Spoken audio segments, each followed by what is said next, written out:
Bob Bulmer at the Helix National Farm at Whiston. We're just following through on these margins.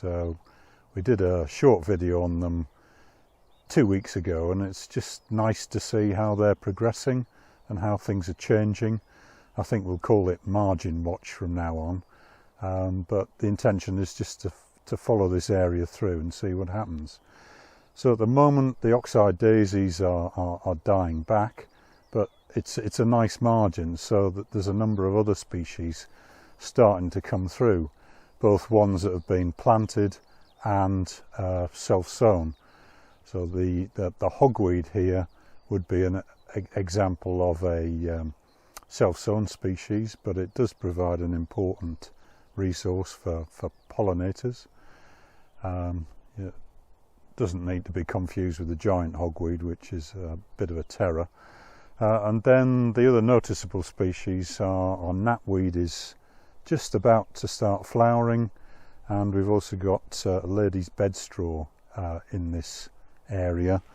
I think you can just see that down here. It's related to cleavers, actually.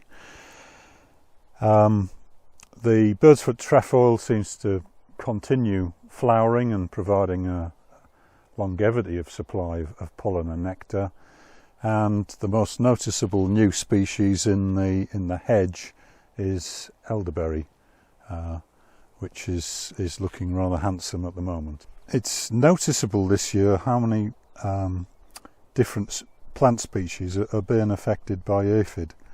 This is a black knapweed from an environmental margin.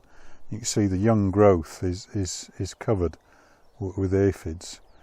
We're also having real problems with aphids in a number of crops, sugar beet, and we are starting to get reports of aphid problems in winter wheat.